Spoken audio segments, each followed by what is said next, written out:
You know, we're big into education, so we had 4 students here today that provided some music as a string quartet. So before they go out,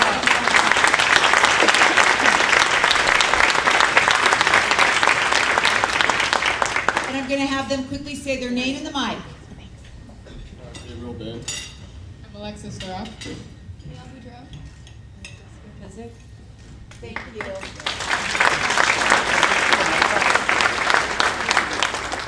Also, if everyone, and if you're eating, please continue. But up here at the front, just a special really thank you to all of our sponsors. And so our title sponsor this year was Alamitos Eye Care, Dr. Avani Patel and John Osborne.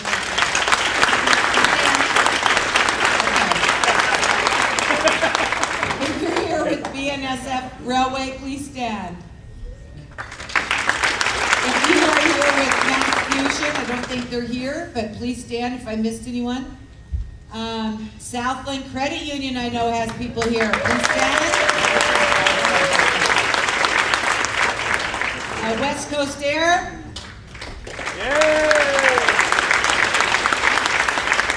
And Rackling Partners.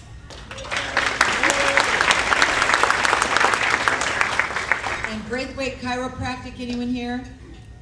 We'll still clap. His wife is a teacher for us, so I think I know where she is. So thank you to our sponsors. We are beyond grateful. We couldn't do this event without you.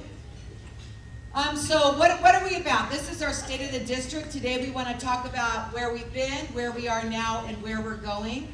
And so I'd like to start the morning. Well, I realized that today, as I'm here, today is Bosses Day. So to my 4 bosses that are here today, thank you. You've been just amazing bosses. So those are our Board of Education. So when I call your name, if you could please stand. Diana Hill, our president. Karen Russell, our clerk.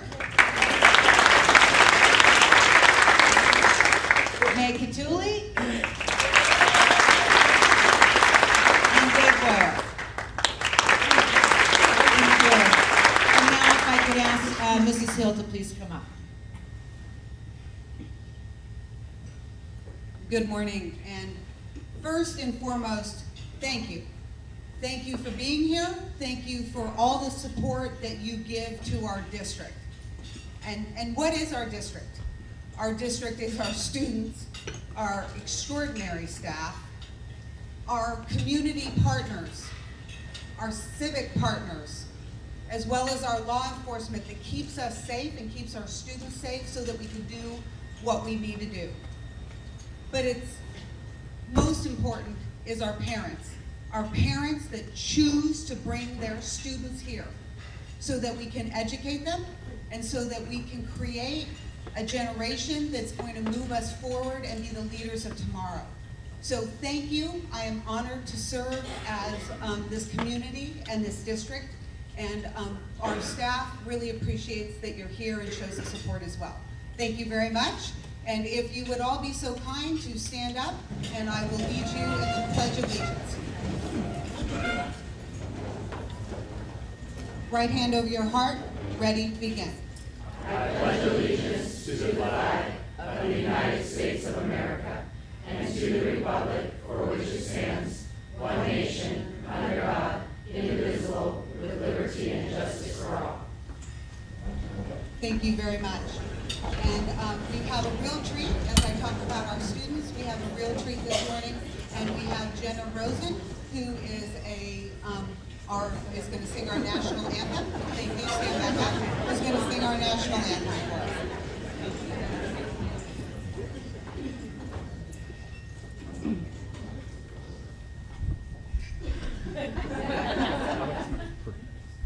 Oh, say, can you see by the dawn's early light what so proudly we hailed at the twilight's last gleaming, whose broad stripes and bright stars through the perilous fight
Jenna, and her mom, Heather, for bringing her, because now she's going back to class too.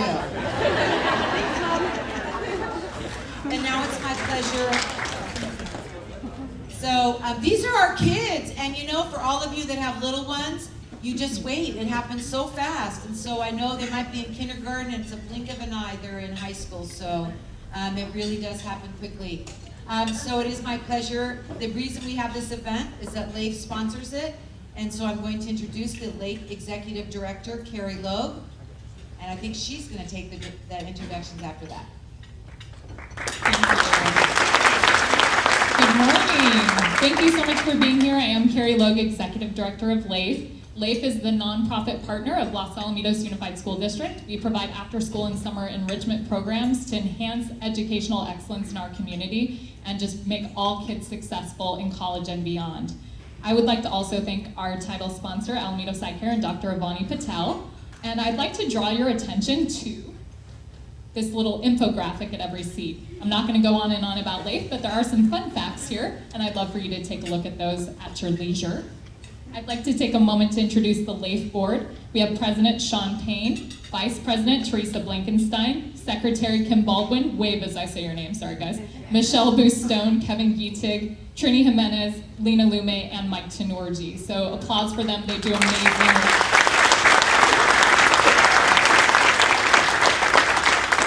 I also wanted to acknowledge and thank our King and Queen of Hearts for this year, which is King Tom Lent of Southland Credit Union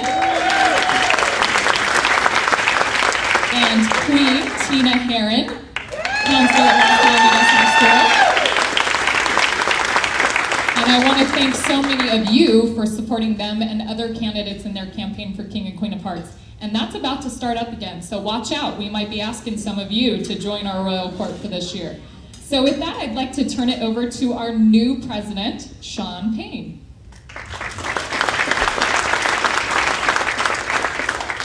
Good morning and thank you, everybody. I want to say thank you for being here to support our school district, for our community, but most importantly to support our children. That's really what this is all about, so thank you so much for being here. On behalf of the Board of Directors of the Los Alamitos Education Foundation, I would also like to invite up Mr. Randy Hill.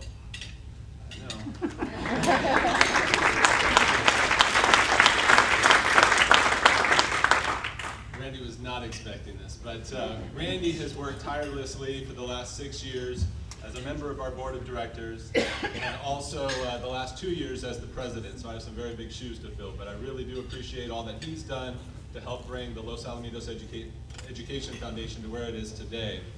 You know, Winston Churchill said that you make a living by what you do, but you make a life by what you give. And Randy really exemplifies that. We appreciate all that he's done, so thank you very much, Randy.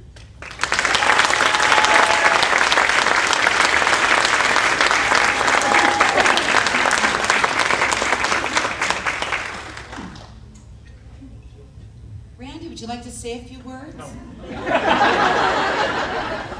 Thank you. It's extraordinary. That was brief. I hear some bad things, but I don't just hear no. Oh, that might have made my whole day. Okay, I have some special introductions to make, and please hold your applause. But when I call your name, stand, so that people do know who you are. But again, it's too many, but please do stand. From our Personnel Commission, we have Irma Austin, Kim Baldwin, and Dr. Milk Houghton. Please stand up.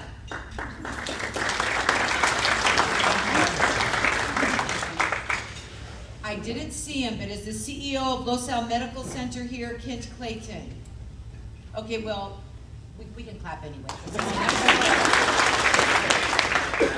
Assemblyman Travis Allen's office, Colin Edwards. And he is, well, you'll hear that later. From Congressman Lowenthal's office, Robin McCrae. And Robin this morning brought us a flag that we are going to be able to hang in our new boardroom, so thank you, Robin. And from the RCSD board, President Bill Kahlert and Tony DeMarco. If you're here, please stand. Thank you. From the city of Los Alamitos, Mayor Richard Murphy, Shelley Hasselbrink, Warren Kusamoto, and Brett Plumley, please stand. City of Seal Beach, David Sloan and Mike Verapapa. Did I say that right? Pacific Symphony is Susan Thoren here. Yes. And our Los Alamitos Chamber President and also from Southland Credit Union, Josh Wilson, please. So more to come. So if you are a parent, because it's all about you and how we can serve and support you, if you are a parent of a current Los Alamitos student, please stand. Let's give it up for that.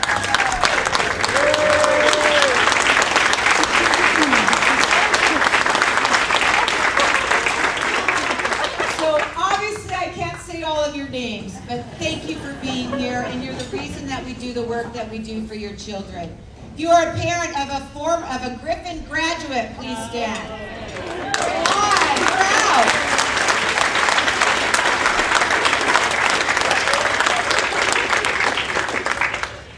If you are a PTA officer, please stand.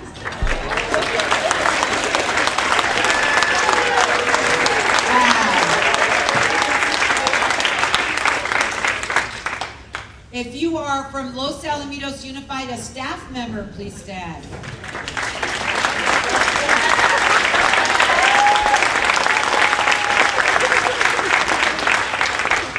If you work or serve or were elected in Los Alamitos, Seal Beach, and the Rossmore Community Rossmore, please stand.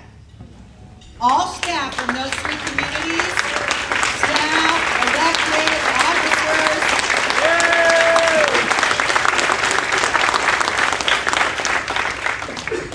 and then anyone that serves as in law enforcement or in our military, please stand.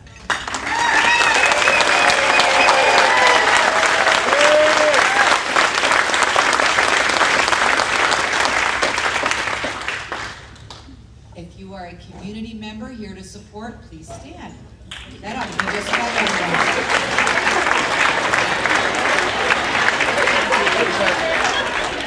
Some people, this is sort of like a Simon Says or something. If you are a Griffin graduate, please stand.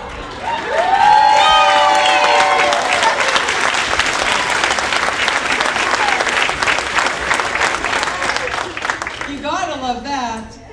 If you sponsored, because not everyone was listening, but if you are a sponsor of today's event, please stand. And if you already stood, stand again. You sponsored today's event. Thank you. And then all the special people. If I did not say your group, I'm going to be really sad. But if you, I did not.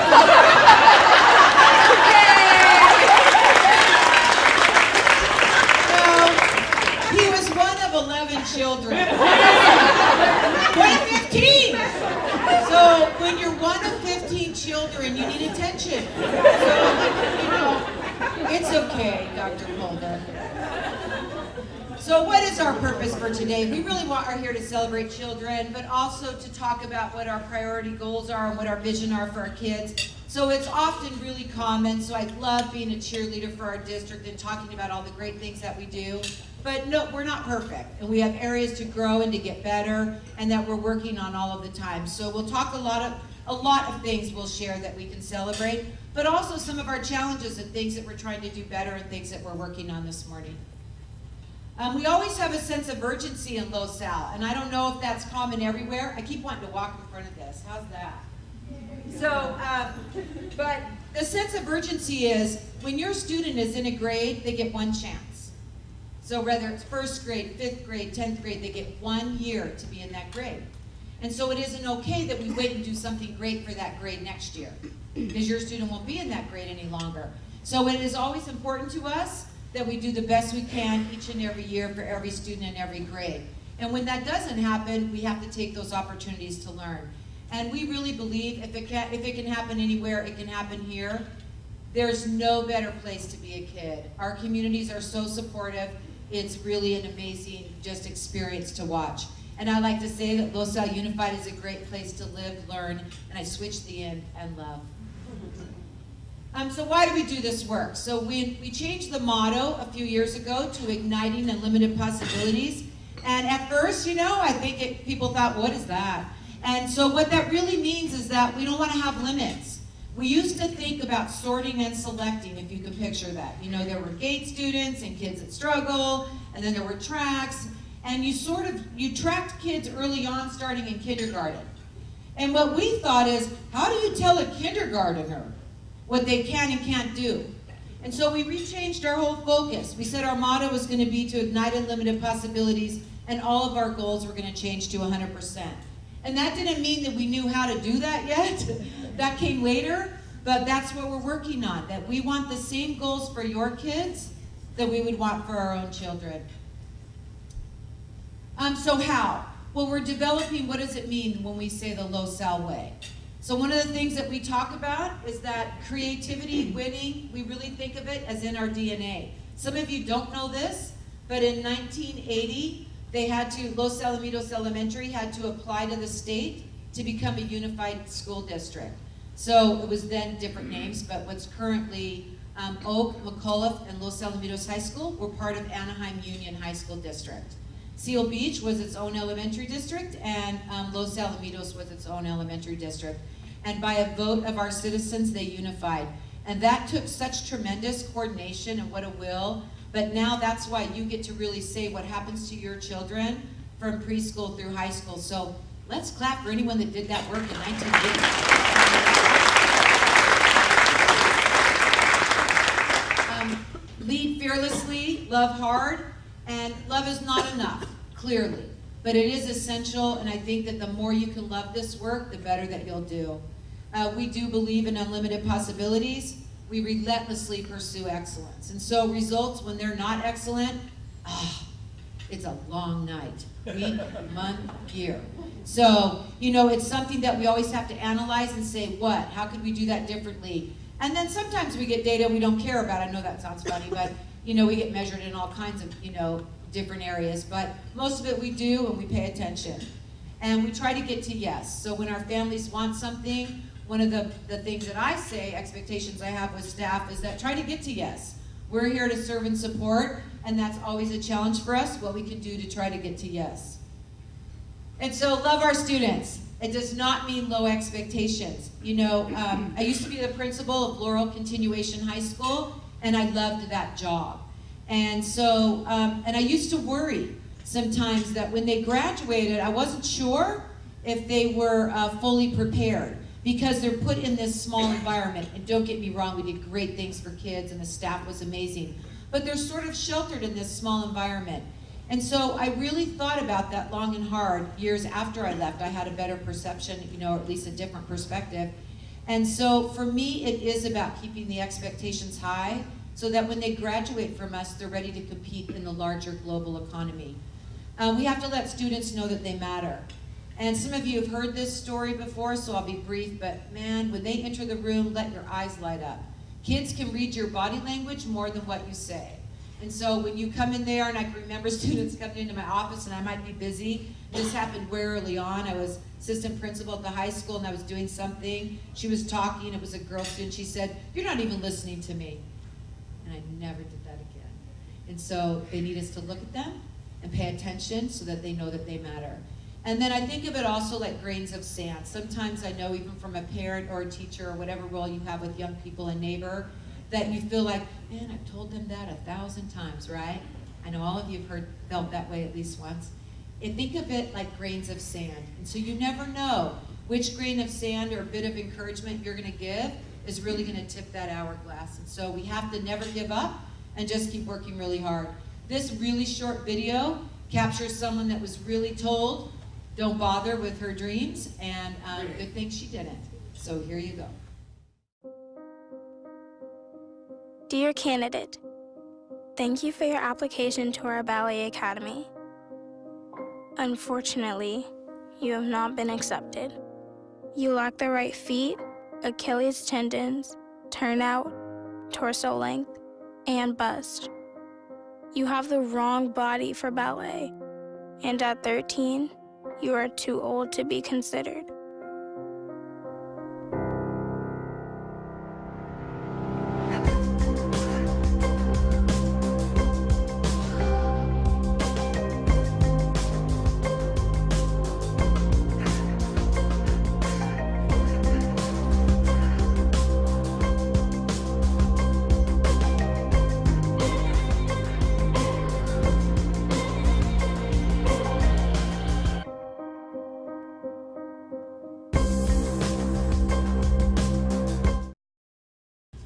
So I think our job is to keep kids' dreams alive. That whatever they say they want to do, that we help them get there.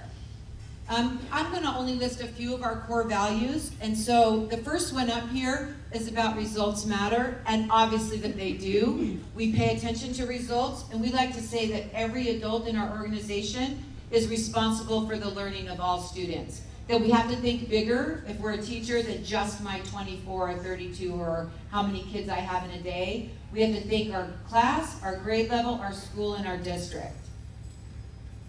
Employees matter. And so, where's Dr. Pulver? You get this. Stand up as our California Administrator of the Year. Let's hear it.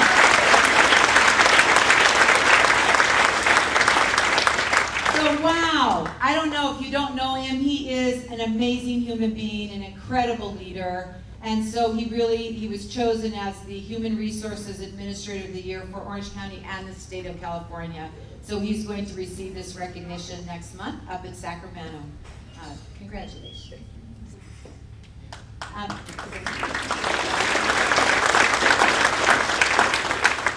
this one kind of hurts as I get older, but we really have to build a team. Because if you notice the last bullet, the district is going to outlive all of us. Certainly our tenure working there. And so it really becomes imperative that work that we do and things that we believe in, that we garner that support from everyone. And from everyone, more than just our staff. I'm talking our community, all of our families, our parents, anyone that will join us. We need everyone to make a difference for kids. Here's some points about where we've been. I'm only doing this on one slide, so if you notice something left out, I already talked about that. We created a unified district in 1980. We identified and replicated successful signature practices and programs across the district. Hopefully you'll know a few. Raise your hand if you've heard of MIND, CGI, depth and complexity, thinking maps. So we really work on them, and we want to train all of our teachers. We develop strong partnerships with staff, parents, and communities. We love our staff, families, and communities. We couldn't do this work without them. Created rigorous hiring practices. Some years we get as many as 4,000 applications. And so each one of those have to be screened, and we interview many. We have panels, individual, cabinet. It's a lot of work. We created protocols and practices to continually improve relationships with employees. That can be difficult, and so during trying times when there isn't money and with negotiations, it becomes really important that we establish relationships of trust, and that takes ongoing effort. We expanded our vision to prepare all students for college and career success. We created rich programs. Hopefully everyone's heard of these now: academics, athletics, activities, and the arts. So we want kids connected to at least academics and one other thing. And we practice strong financial management. Okay, LoSal by the numbers. It's a quick snapshot for you. So we have over 10,000 students, 5 board members, 3 personnel commissioners, over 1,500 employees, 3 district communities, and 1 mission. Our data is national caliber. District API 922. It's 3 years old. So, we're in this data little void with the state testing. This year we got our first benchmark data, just the first foundation for SBAC. So we'll have that updated pretty soon. We're one of 6 in the United States on the College Board Honor Roll 5 years in a row. We're number 7 in the state for closing the achievement gap. 8 examples of reaching 100% on the previous state testing. And that's where literally an entire grade was proficient on a subject. That's all students. All schools are California Distinguished Schools. All secondary schools are gold ribbon schools. And the only reason not all is elementary isn't on cycle. It's a new award, so they're all applying this year. We have the highest college enrollment rate in Orange County, highest level of completing college entrance requirements in district history, record number of scholar, artists, and athletes. There really are literally too many for me to list all the awards. And we have no students enrolled in Laurel Continuation High School. That means none.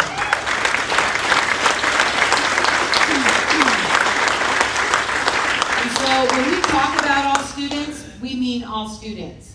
And so we've really done a lot of work to move those students over to the high school campus and provide interventions and support for them in their 9th grade year. And we used to have to wait until they were 30 or more credits behind. And that is obviously not ideal, so we're really proud of that effort. Core commitments to students. So I'll have you take a look at those. These are really important to us. Unparalleled preparation for college and career. So we don't want anyone to do it better. And if they are doing it better, we need to go see what they're doing. And rich enhancement of talent and interests in academics, athletics, activities, and the arts. And dedicated creation of safe, enriching, and nurturing school environments. And I like to say, one thing I say to our staff, is that it's important that we become dream makers.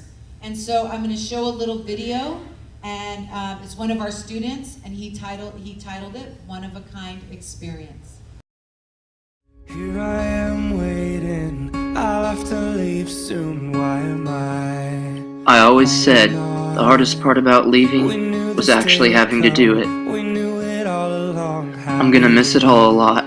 From the crazy rehearsal days with the animal crackers, to all the trips and the adventures we were able to embark on together, but even more so, working together as a group and growing closer and having that family beside me. I'm gonna miss the moments of catching fleeting glances to gift myself with a smile or to give happiness to another, and just know that there's joy throughout each and every day. And I'm really gonna miss the moments of walking in that room every morning and just knowing that something great was bound to happen, knowing there's always something different around the corner to anticipate and to look forward to. But now, life will push us separate ways. And it's okay, because now we each get to pursue different dreams and move on to the next chapter of the story. Never say goodbye, because goodbye means going away, and going away means forgetting. So that's why I just leave, and everyone else leaves a skirt behind. It's one of a kind experience. It's just 2 words. Last glance, that will soon be memory. See ya. And when the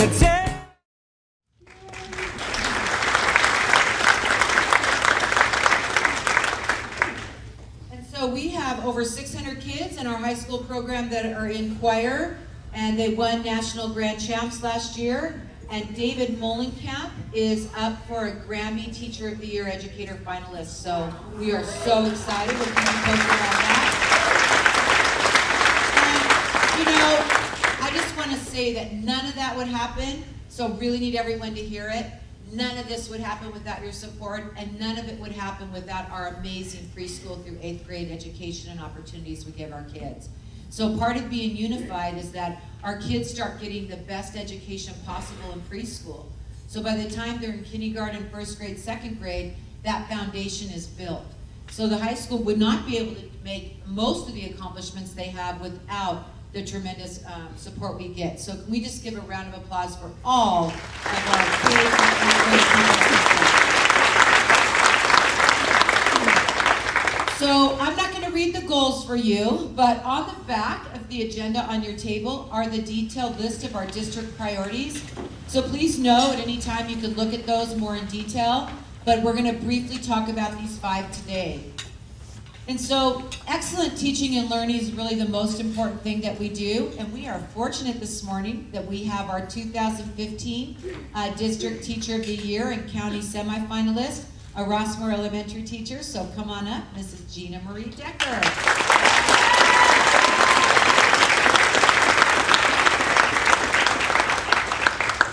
Good morning. I just wanted to say how honored I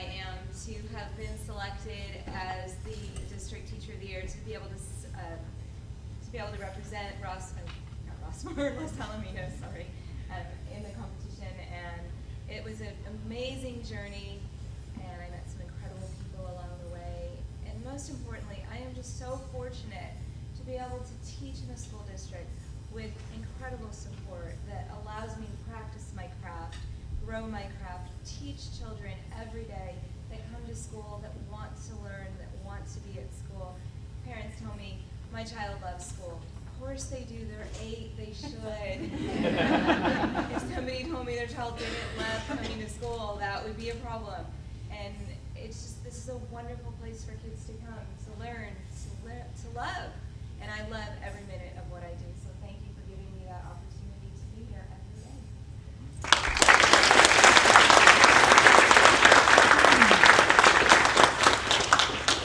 Okay, so some of the words up there are new. So Common Core was new for us a few years ago. We're still analyzing that. There are parts of it we love, but we are held to those standards. We do get assessed on those. We just got our benchmark S back, as I said, our foundation baseline scores. I loved some of them, hated some others. And so we're in the process of looking at that to see what changes we want to make that are great for kids and good for us. Because we're going to be taking that assessment again in the spring. It's all online, which is something very new, but we have our technology and we're ready to go. We use multiple measures, and also data informs our instruction. And you can never just use one data point. So we have many forms of data. Obviously, I'm only going to touch on a few this morning. And so we have some goals, as I said, for all students. We expect every student to meet or exceed grade level standards. And when they don't, that's important for us. Like, what are we going to do to help that student? And remember when we first said 100%, literally, people rolled their eyes, and I have to be honest, I wasn't sure it was possible. I thought, really, can we get all 100% of our students to complete these things? And then we had 8 examples of it. And I thought, yes, we really can. So we're working hard to figure out how, but that's what we want for all of our kids. We want all of our kids to complete the college entrance requirements by the time they graduate. And why? It opens doors for them. It lets them have unlimited opportunities. And we would like all students to complete at least one advanced placement course. It gives them confidence that they can be college material, that they can take a college class and pass. And we want all students connected. And so obviously we rely heavily on all of our elementary program is really that spectacular. But the easiest way to show the results of our work is to look at our high school data, which is the exit point. So I'm going to share some of that data now. In our advanced placement honor roll status in the country, here's why. In 4 years, we went from 640 students to 825 students who are taking an AP course, and we went from 580 to 702 students with a score of 3 or higher. So let's give a round of applause for that. You know, it used to be that only 15% should take an advanced placement course. There's a chord here. I better not be doing that. And so also we have 59%. That's how many are completing an AP course. So you have better chance of that you will take one than you won't. And by the time, if you have 1 students in K-8, it'll even be higher. 75% of our students have completed the A through G, they're called, college entrance requirements. So we want 100. So you can see where I say we have work to do. If the goal is 100 and 75% is really great, comparatively and our highest percentage ever, if your student is one of the 25%, that doesn't feel very good. So that's why we still have work to do. Our SAT results, they changed it. We don't have a lot of data with this new assessment, but it matters. We want to know what percent of our students have a score above 1,500. That's supposedly a great score and gives you better access. You can see a comparison between Orange County, the state, and Los Alamitos High School. 70.4% of our students are connected, and this really matters to us because when students are connected, they do better. When they show up at school and they're excited, we like to think that they're coming here for algebra, but maybe not. I was once a math teacher, so I am confident my students came for algebra too. But the truth is, probably not. So probably students came to school because they have friends or they're connected to an activity or something like that. So it matters, it makes them happy. And we like joyful, happy children. Here's just a little bit more data from our 4As last year. And again, I can't do it all, but CIF Boys Championships in tennis, 41 NCAA Division I scholarships were offered last year. We had the fastest boys and girls mile medley relay team in America, 8 Sunset League titles. Voted #1 student section in America by Max Preps. Give it to your So, in previous years, I've shown a video of our volleyball girls because it's probably one of our most popular spectator sports. They are amazing. And so, what really is exciting, there might only be 6 girls out on that court. I don't know, another 6 or 7 on the bench. But, Dr. Arnold, how many students would you say are in the stands on it? 1,800. So the way you connect kids can be because they're actively involved in that activity, but if it's athletics, it can be because they're a spectator and they come. So it's really important that we get students connected to school one way or another. We use assessment results to really plan our instruction, and again, it's back to that intervention, we take it seriously. You can't have a goal of 100% and not be doing extra things to try. It doesn't mean everything we try works. It doesn't. And sometimes we do something, we're like, oh man, you know, that didn't go up. So that we have to just stay the course. Try something else, try something else. And so summer school, thank you, Mrs. Speratos, has been amazing. The data improvements we had last summer really knocked it out of the park, better than we had ever anticipated. Our reading labs are getting better results than ever before. Our APEX, which is really helping our high school intervention students. So we still have areas to work on, but we're doing better than we ever have. There is a method. So that's one of our chemistry teachers up there putting on a demonstration. It's safer than it looks. And so it really is, I promise. So there really is a science to teaching. There are proven strategies that work. And so to pretend that there aren't, and you can just do anything, really isn't fair for kids. But teaching is also an art, and that's the part, that's the magic about what makes a teacher extraordinary. How do they reach every single student? What do they say in that moment? How do they grab that kid and make a difference in his or her life? So this is the part hard to teach. I think our teachers are great at this, and this makes all the difference.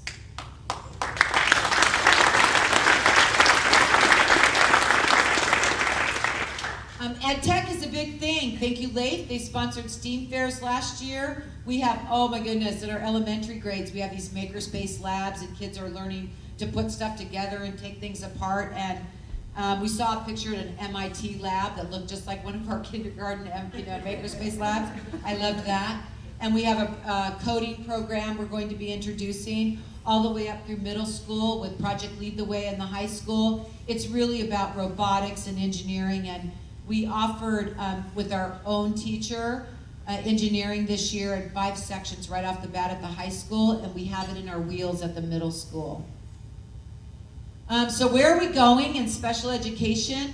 This is always one area that we are always working on and want to stay challenged. And I put in red a couple things I want to highlight. Co-teaching. So that's where we're putting a lot of our efforts this year, and we believe it's best for all kids.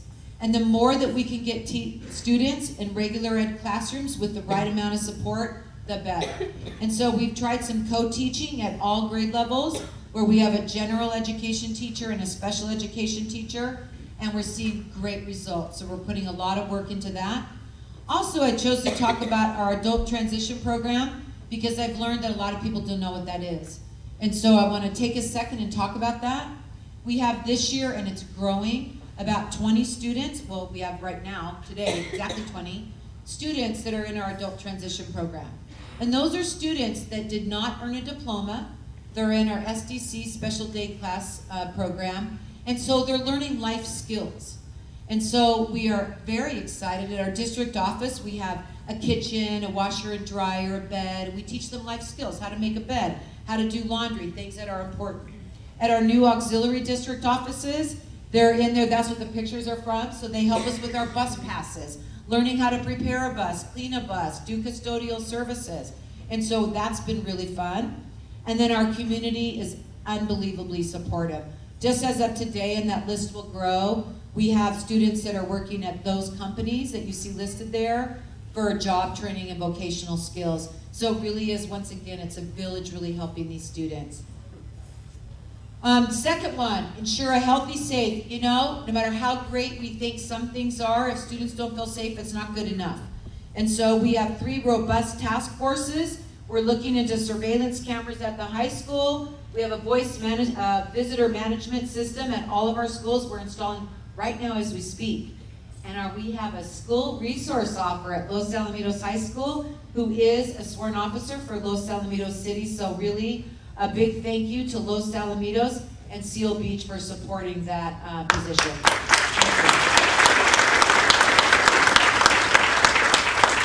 I could take the rest of our time, and I have to keep checking my watch, I really could, to talk about the difference that position has made in the way our students look at police officers, the way that they feel safe, and how we have immediate assistance when there is an issue. It's made all the difference in the world. Safe routes to school is a big deal. So we thought one of the things that we can do is we are gonna drop the cost of riding a bus to $1 a ride. And it's kind of catchy too. Thank you, Deputy Meyer. So for $1 a ride, you can put your student on a bus. And that's a good price.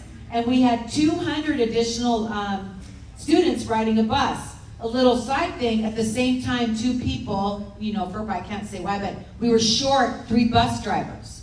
So of course we went into panic mode, we worked it out, and we just hired a new bus driver that starts in a week, and we're going to be hiring 2 more. So all of you that have your students on a bus, it's even gonna get better. So our goal is we want them on the bus the shortest amount of time possible, so they get picked up, they love the experience, they get to where they're going. So we're really excited about that. We're also working with the county to survey parents about the safest route to school. We have additional crosswalks and crossing guards, etc. But I really just want to say hats off to all of our communities, the amount of work that they've done with crossing guards and supporting our kids. So just a round of applause for Roscoe, Seal Beach, and West Alamitos. We have a lot of parent education nights. Parents, the biggest deal right now really is bullying and cyberbullying and internet. So if your students are online, have a smartphone, you should be checking it on a regular basis, is the best that we can say. I got the most positive feedback this year from our parent ed nights on internet safety. And so if you haven't attended one, please do, and you can see that on our web. We obviously have emergency preparedness that we are continually working on. We have a new director, he's now in his 2nd year. So Chris Vlasic, raise your hand. Thank you, you've done amazing work. Our communities, I say it a lot, I'm really serious. What's so amazing is that when something does happen and I'm not sure, I love that I can pick up my cell phone and call these people and really find out, what does this mean? What should I be doing? Because student safety is our #1 concern. So we're really pleased if I can call up Chief Todd Mattern to speak with you this morning.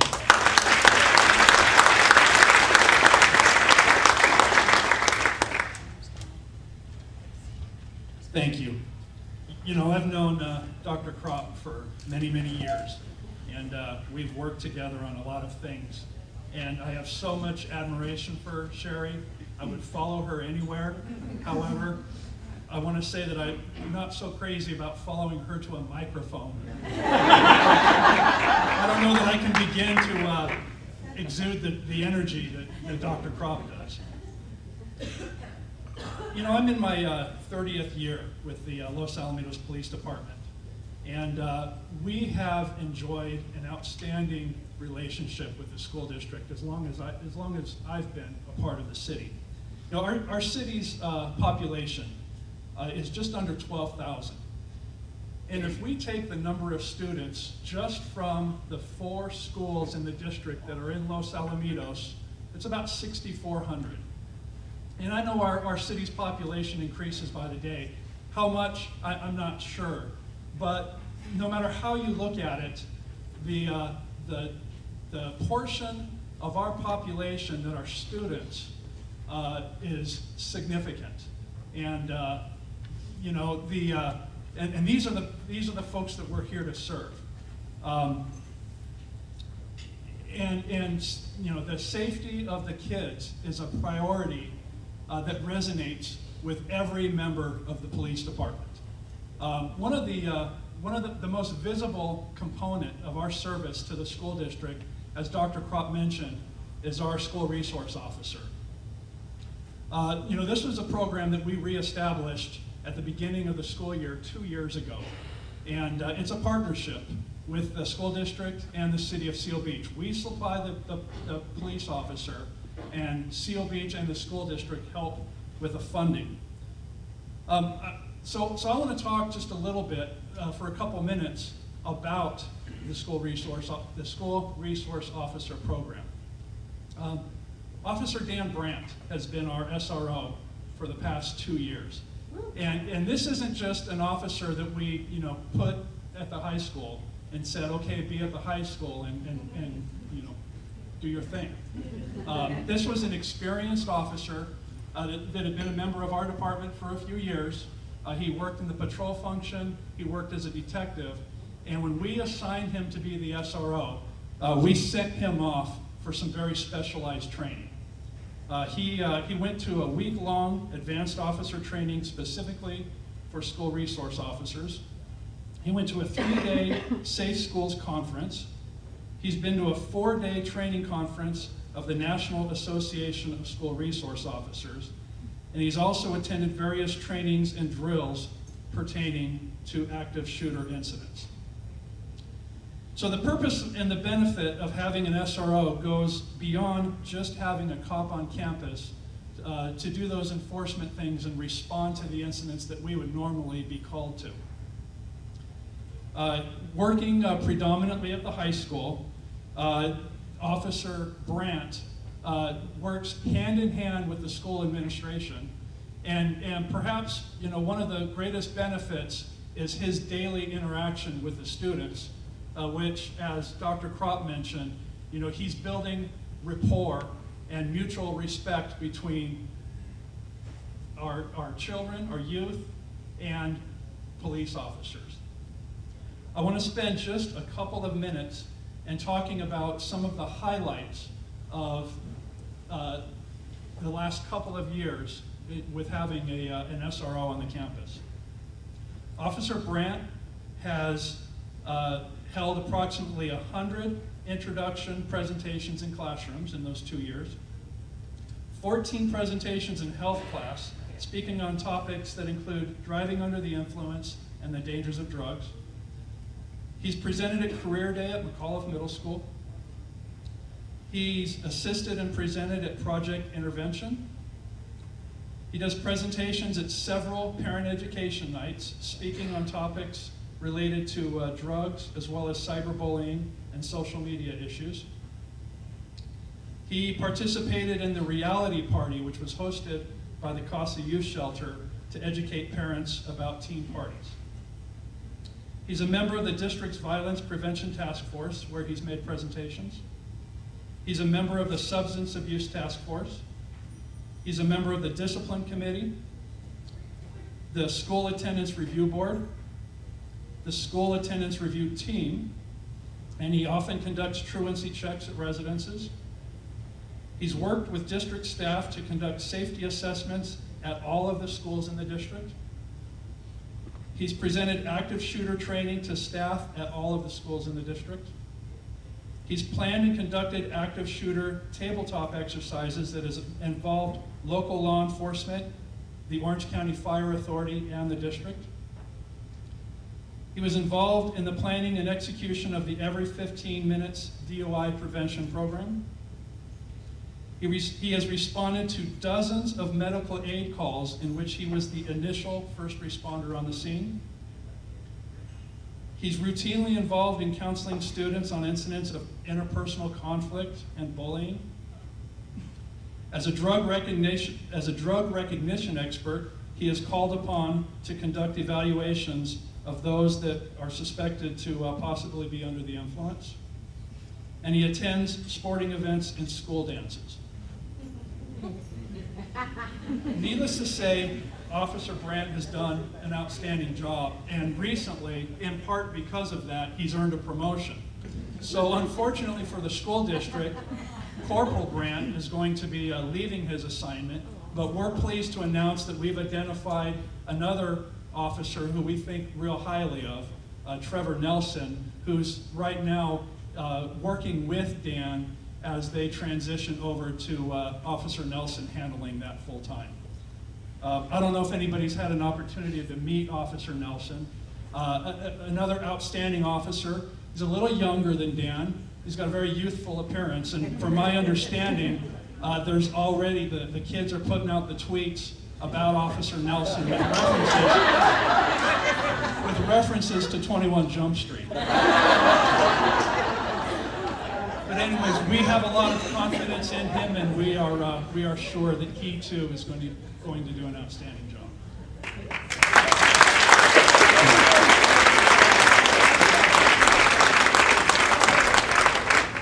And before he leaves, I also want to announce, so stay up here a second, that, and I'm heartbroken about this one, but our Chief Todd Mattern is also retiring, and I believe that today is his last official day. Almost. Sorta. Almost. Next week is my last working day before I come back as an interim chief for a while, so I'm not going anywhere real soon. That's awesome, but he is officially retiring and still going to be with us.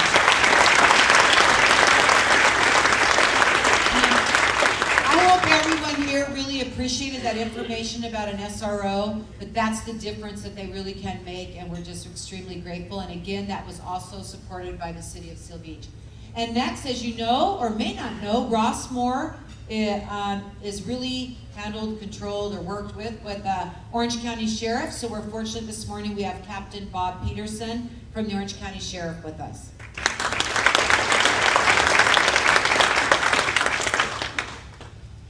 Good morning. Before I get started, I would like to just point out something. I've been in my current assignment for the last 8 months, is that I'm sitting here talking to my colleagues at the table. I can't help but think, you know, I have a son who's a second-year law student at Loyola Law School, and a daughter who just graduated from the University of Delaware. And I'm contemplating whether or not I was in the right school district.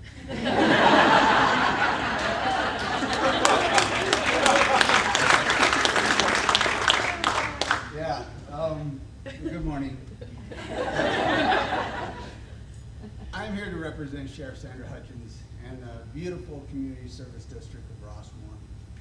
As you know, the Orange County Sheriff's Department has a long history of serving the community and protecting the lives of our children. Our deputies are committed to protecting the students, the parents, the teachers, the staff. In fact, I like to think that we have invisible arms wrapped around the schools that are, yes ma'am? I said, can't hear you in the back. Cannot hear me? Okay, is that better? Should I start over? You know, as a former tax sergeant at the academy, I'm seldom told that I'm not loud enough, so I'll work on the mic thing. Thank you very much. I will say, though, what I was saying is that our mission is to protect the kids, protect the parents, the staff, and the teachers. And I think I was saying, I like to think that we have invisible arms wrapped around the schools in Rossmore that we're responsible for. Lee, Weaver, Hopkinson, and Rossmore. It's really important to us.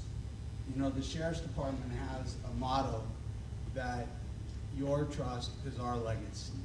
And that's important, that you understand, and I assure you that we are committed to protecting everybody at the schools and helping the district with its mission of making our children successful in whatever they do in life.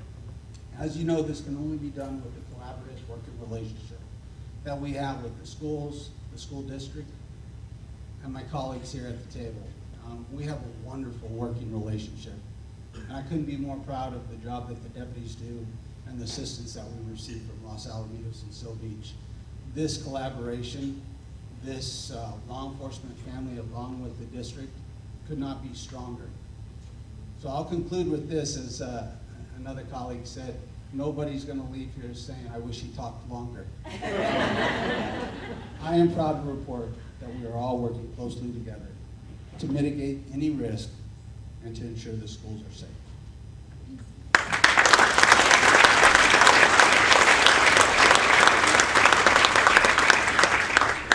And next, he insists I call him this, Chief Joe Stilanovich from Seal Beach. Good morning.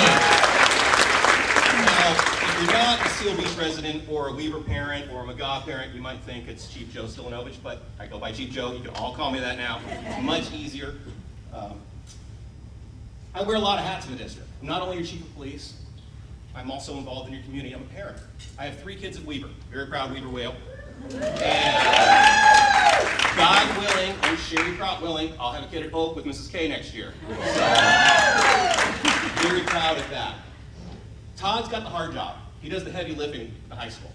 So I'm going to talk to you for a little bit about the small ones, because that's what I deal with. That's what I deal with at McGaw. That's what I deal with at Weaver. And one of the other hats I wear is, sorry Bob, but I'm really the Weaver School Resource Officer. But I want to talk to you about child safety and the little ones. When we grew up, it was a different world. Totally different. We basically had 2 rules when we were kids. And I need your help with this. Rule number 1, don't talk to a guy in a van. I knew somebody would know. And the second rule, because I only had 2, come home when the street lights come on. That's our rules. Simpler world. For the first time in the history of man, our children can be victimized while they're in our house, in their bedroom. We're standing in the kitchen, the doors are locked, and we feel that they're perfectly safe, but they can be victimized by the internet.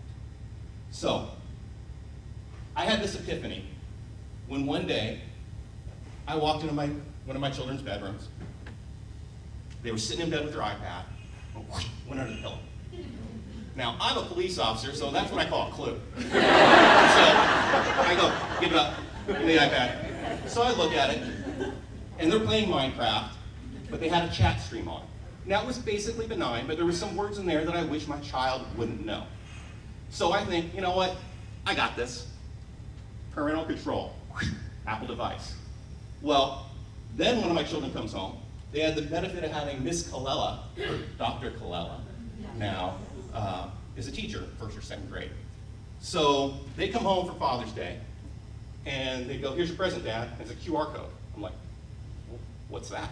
So I scan it, and on comes an online streaming video with photos and music, and it's amazing. And I'm like, I don't think parental control is going to work now. I try to explain to my daughter, you know, for Father's Day, I made my dad an ashtray every year. You know, like that's a plan. And she looks at me and goes, what's an ashtray? So we're doing something right, even if we don't have to say that thing yet. So we have a rule now in the house, and I want everyone to adopt this rule. No devices in bedrooms, no devices where you can't see them. You need to have access to them. You need to get on social media. You need to get on whatever programs are playing. My kids are in Minecraft. My wife, Tammy, can you stand up for a second? She's gonna kill me. That's my wife, Tammy. She's a Long Beach police officer. She spent several hours over days playing Minecraft with them this summer, so she'd understand what they're doing. Because we have to know what they're doing. And you have to take time to explain to them. Once something goes on the internet, it never goes away. What that means is if our child's in their bedroom, and they are victimized by somebody anywhere in the world now. We don't have to worry about the local creepers. It's the whole world that can get our kids. If they talk them into sending a picture, if something inappropriate happens, it's there forever. And our children can be victimized for years. So be involved, be online, protect our children. I know Sherry's doing a big push with all the schools. I encourage everyone to attend. I fully support that. Sherry asked me to talk really quickly about my relationship with McGaw. I asked Jerry, where are you? Dr. Gargas. And if you notice, there's a lot of doctors. I think you have more doctors in this place than hospitals, but hospitals. So Jerry and I have a great relationship. And more importantly, Phil Gonchak, one of our sergeants and a parent at McGaw, myself and many of the officers, we have relationships with the kids at McGaw. We're there the first day, we're there for Red Ribbon Week, we're there all the time. Jerry even suckers me into play basketball with him during summer, and he's a good basketball player, so I don't recommend it. But when I knew we were making a difference this summer, I walked down Main Street, and we go have lunch and talk and surf. I walk in, group kids sitting there from Doc, and look at me and say, "Hi, Chief Joe." I go, wow, that just made a difference. That just made a difference in how they're gonna feel about police for the rest of their life, because they know me. They're gonna know Todd, they're gonna know the SROs.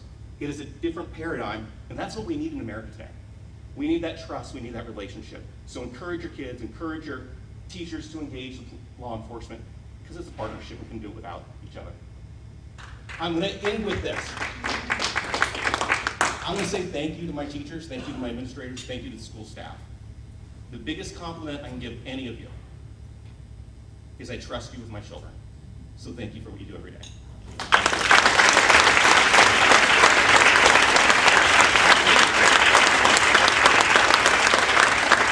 You know, I'm all about equal opportunity, right? So if you're a principal at one of our schools, stand up. So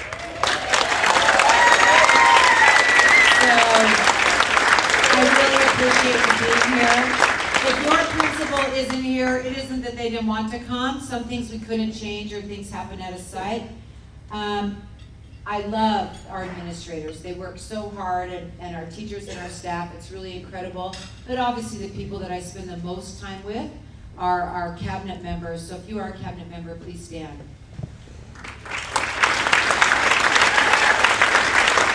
Patricia Meyer, stand. Her too. So I really love working with them, and they are incredible, and they're smart, and they work hard, and they really make coming to work joyful for me. So thank you. Enhanced communication process. This is a big goal for us, and I've learned I can never do enough. So I think I've said things over and over, and then somebody will tell me who's newer to our district, I've never heard that, and I realized I probably said that 3 years ago. So I've been in the district since 1985. So the risk is pretty good that I think I've said something this month that probably I haven't. So it becomes really important that when we're talking about leaving a legacy and talking about our culture and what's unique about Los Al and what we care about, we have to keep communicating that as often as we can. We have to increase, and a lot of people have talked about that, I'll be brief. We want this safe, but so many of our, especially our younger parents, I hate to age stereotype that, they're all over social media. So we are also increasing our presence regularly. We have budget priorities, and so people like to ask me, what do we spend our money on? And so basically these are our priorities this year. We lowered class sizes. We always have kept, since 20-1 went away, which has now been years, 24-1 in transitional kindergarten through grade 3 we've had now for many years. We lowered grades 4 and 5 to 32-1, and just 4 years ago during the budget crisis, they were 38 plus. And in grades 6 through 12, we didn't hit it in every room, but we made great strides in getting 33-1 in all of our core academic subjects. And of course, I've already talked about the 4A's, safety, education, employees, facilities, and technology I'm going to talk about coming up. Here it is. So strengthen our partnerships with LAIF, PTAs, school nonprofit groups, booster groups, business, and other community partners on grants and donations. That's because this is associated with the fourth goal about our budget, but really it's these parents and these people that do so much more than give money. It's the way that they're there, they help out, they volunteer, they support all children. So today I'm really excited. We have our PTA Council President, Andrea Hitzke, is here, and I've asked her to come up and say a few words. So Andrea, I want to see you right now. There you are.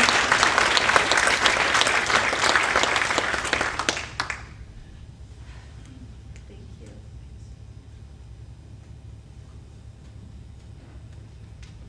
I'm going to put this here because I'm shaking too much. So good morning. Thank you for having me here to speak, Dr. Kropp.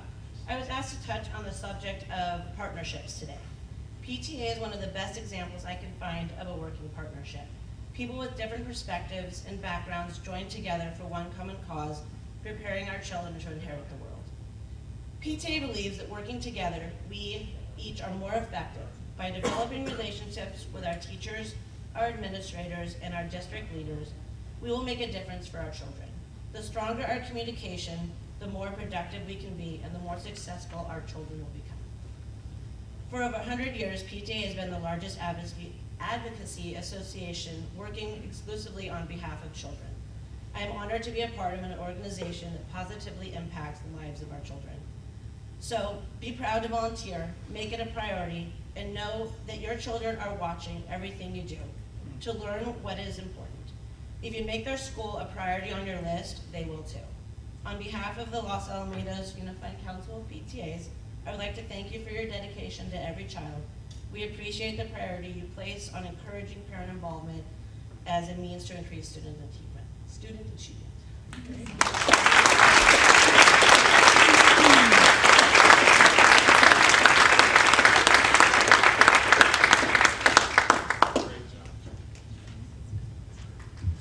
Thank you, Andrea.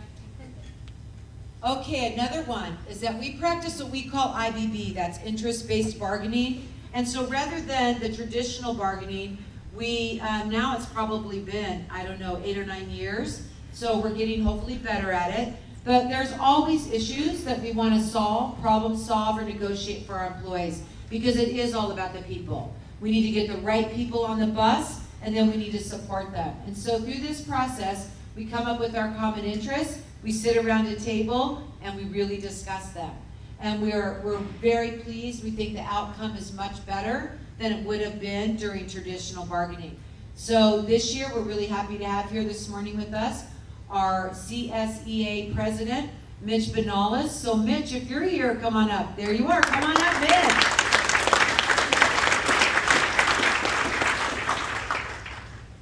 So Mitch is the president of the association for all of our classified employees.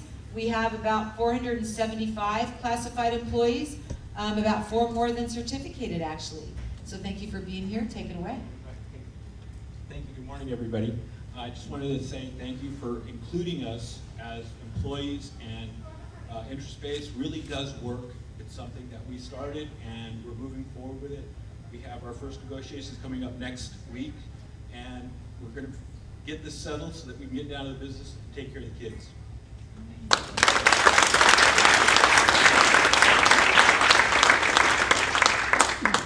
So Mitch is always working really hard.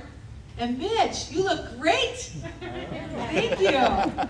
He always looks great, but really our classified folks, some people don't know this, but they're the ones doing all the work that supports what's happening in the classrooms. So when you think about people who answer the phone, do the paperwork, drive the school buses, clean our campuses, mow our lawns, order our materials, catalog them in the warehouse, and so people are usually surprised how many classified employees school districts have. I have learned the most since becoming a superintendent, if you can believe it, about food services and just what goes into what ingredients are in a pizza. And it's something, so that's what I'm gonna say about that. But you know, it takes a lot of people to make a school district run. So we engage in strong fiscal practices to ensure long-term financial stability. And this really takes the work of everyone. Our employees, our Board of Education, our district, our parents, and our families. So to really stay solvent and stay prepared for the future. But this is our budget by the numbers in a brief snapshot. So I'm going to start with our district budget is $98 million. It's mostly based on attendance, which is 7,000 this year. This changes radically every year. This year it's 7,583 per average daily attendance. 3 years ago, I think, it was 5,000 a student. So I rest my case. And typically the state, this is new this year, it's been pleasant. Typically we get the budget after the school year has started, and we've already hired people for that year. So it becomes quite a work to stay in control of this. We are in year 3 of the local control funding formula. So while the governor has put more money into schools than ever before, the basic plan of LCFF, we are not winners. So every district will get a base for all students. All additional funding goes for English learners, students who qualify for free reduced lunch, and foster youth. And schools that have over 50% of those three populations get an additional bulk of the money. And there's no question that some students cost more to educate than others, but I would just briefly argue that we're a public school, free and appropriate education. And so if it wasn't for our parents and our community that supported our schools, I can't begin to tell you some of the programs we would not have today. Proposition 30 that was voted by the taxpayers gives us approximately $12 million a year. Part of it expires in 16 and part of it in 18, unless the governor decides to keep that going. We have federal impact aid. Some people don't know that. The Joint Forces Training Base and the Naval Weapons Station. Because those properties cannot be developed for tax dollars for school districts, we are currently getting, by legislation of the federal government, $3.4 million a year. That can go away at any given year. It's one time, not one time, many times, this is not settled, and so we don't get any money that year. And then the next year, hopefully they'll approve it and we'll get it, back paid. So this is, every year it's up for a vote, but so far so good. In our 2015-16 revenue increase this year from the state is approximately 10.27%. And so that's why we were able to lower class size and do some of the other work that you've seen around our district. What's shocking for people is even with that increase, we are still 4 years away until we're back to where schools were funded in 2006-07. So that's why it's taken us this long. In the last couple of years, it's been better, is that we've slowly started to reduce class size again and to lower our school enrollments very conservatively and carefully and restore our facilities. Because during the budget crisis, obviously, we didn't take care of some things because the most important, we saved as much money as we could to preserve our classrooms and our arts programs, preschool through high school. We also have challenges, even though it's great right now, but these are things that we're always cognizant of. It's a moving target, as I said, from the state. We must and should show solvency 3 years out. You don't want a school district to go bankrupt in a year.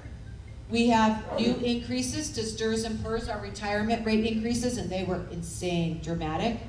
Affordable Care Act requirements, too much for today, but if you're in that field, you know what I'm saying. That's a lot of expectations for districts.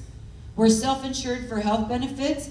That has definitely saved us money over the years, but it means you have to have a cushion saved because every year you have to be prepared for, emergencies that happen. Our facility needs are great, but hopefully you're noticing great improvements around our district. Textbook needs, as new Common Core is coming out, I don't even need to say much about technology. It has simply exploded. And so we are very happy with our technology, but now we're talking about replacement. How are we going to replace them as they get old? And shocking for some people is that 80% of our budget is people. So it costs a lot of money to hire people that work with kids. And so that's a little snapshot there. Our last priority I want to talk about this morning is our modernize, maintain, and optimize the use of district facilities. I really can't say enough about the taxpayers in our community. They approved Measure K in 2008.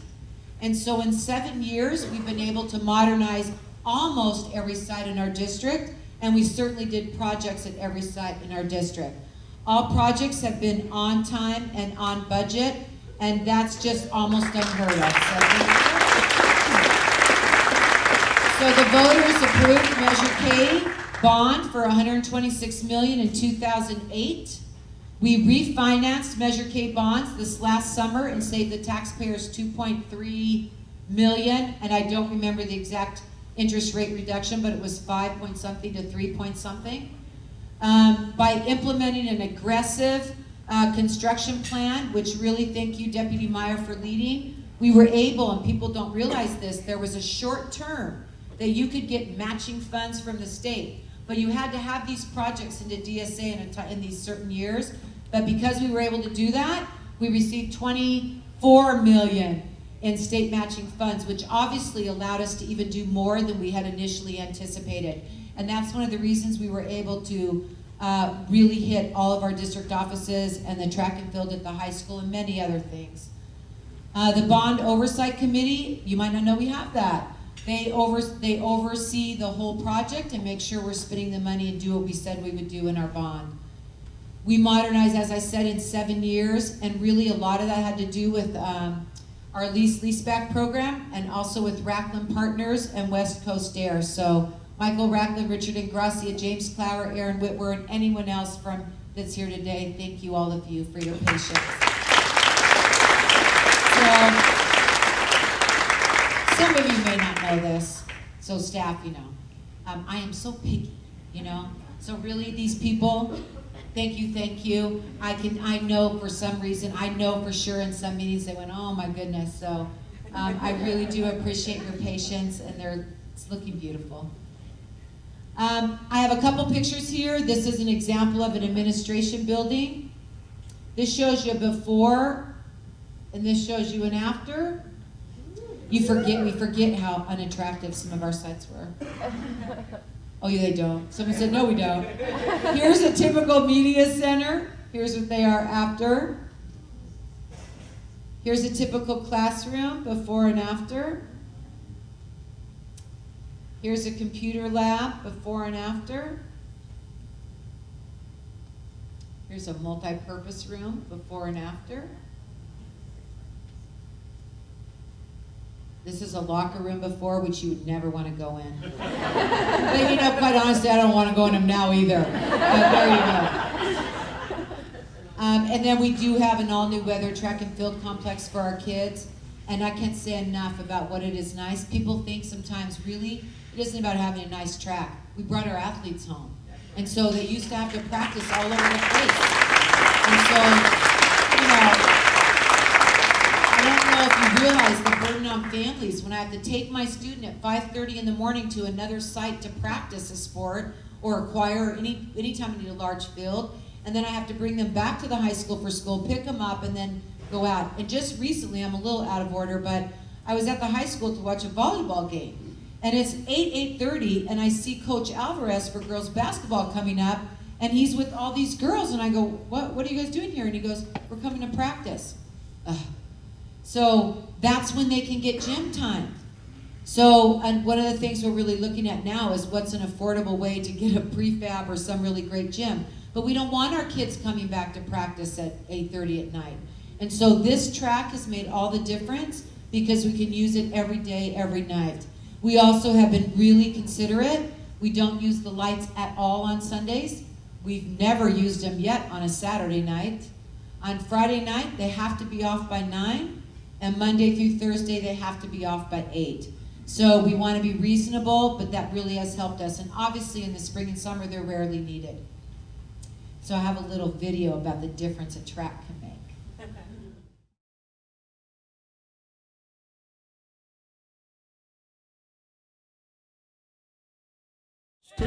1, 2, 3. Manuscripts, so worn out letters, still waiting on a divine touch. Try to ride on waves of activity in every direction.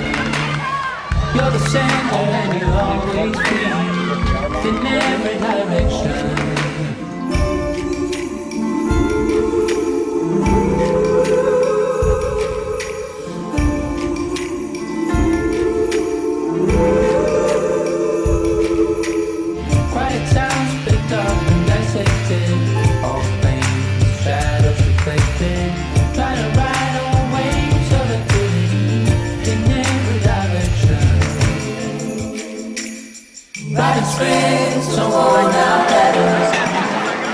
Races like this that make us famous, you know? We go fast and we show up to other school and we feel good about it.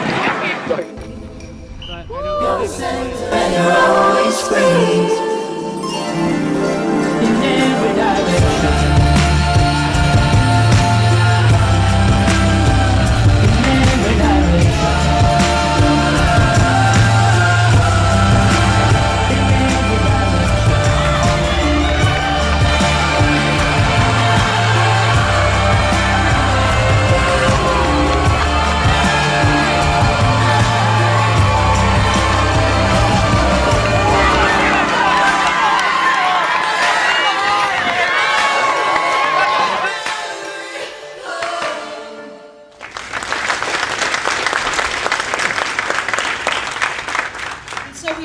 a lot of other projects. I'll just show you a picture of one. This is our new playground at McGaw. So if you're still with the other ones with sand and our older equipment, I don't need to say more.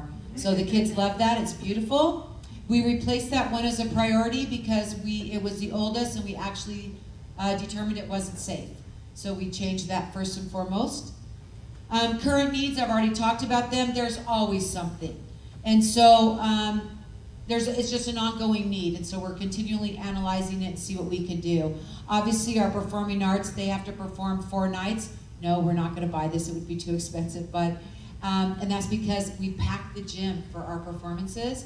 I mean the Performing Arts Center. So that's how many performances it takes. Lastly is our technology for this morning. And we're wireless. We have a very good infrastructure. In fact, all of our sites are wireless. We're having currently a little problem at McGaw, but that's why that goal says where it's ongoing analysis of facility needs, because things change. We always have to be on top of it. We have 7,000 district purchased computers, laptops, and tablets. We have so many BYOD, bring your own device. BYOY, they start what BOYI lately, bring your own iPad. So I guess there'll be a 4th letter that changes. So it's really, that has been amazing, and that's because of our parent support, so thank you. And before I do this one, because I don't want to forget it, we'll end right after this. Back there at the camera is Bob Osman, if we could give him a round of applause.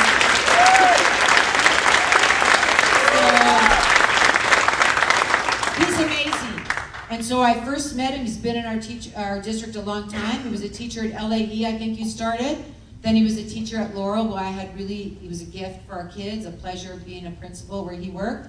And then now he's a teacher at Los Alamitos High School. He also does almost all of our videos. So I wish he could be at all of our meetings because I literally don't have a meeting where there isn't something about his work or a kid that he's directed. So really, Bob, thank you. I appreciate you and your time. So this is a moment every year I swear I'm not gonna do, and then I do it. So, you know, I can't sing, I'm really pitiful. It's so pathetic. And I really can't dance much either.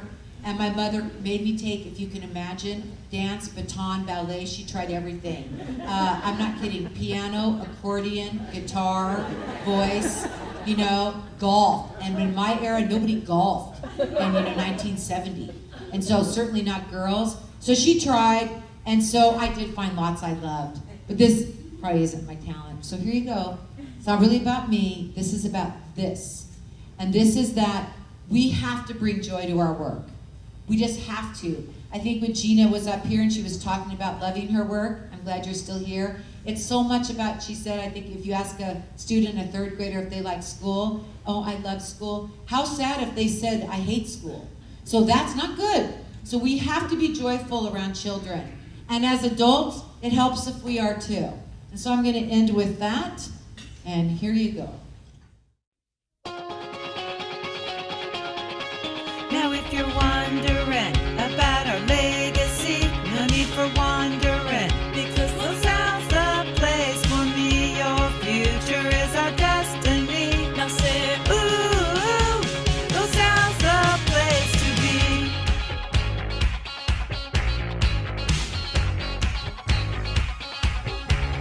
We've been doing it for some time. Our academics pretty much blow your mind. In athletics, getting to the finish line. In arts, we're always singing better, always dance together. You didn't know Los Al is rockin', rockin'. Come on and sing it with me. Now if you're wondering about our legacy, no need for wondering, because Los Al's the place for me. Your future is our destiny. Now say ooh, ooh, Los Al's the place to be. From kindergarten all the way to 12th grade, your college and career goals can get made. Igniting possibilities in all ways. Los Al is always getting better, striving to get better. You didn't know Los Al is rockin', rockin'. Come on and sing it with me. Now if you're for wondering about our legacy. No need for wondering, because Los Al's the place for me. Your future is our destiny. Now say ooh, ooh, Los Al's the place to be. Come on now!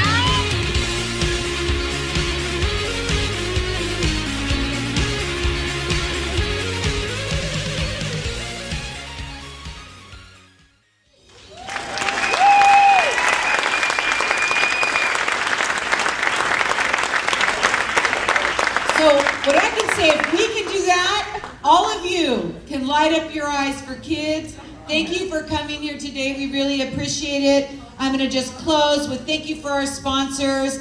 We really couldn't do this without you, so make it a great day, and thanks for coming this morning.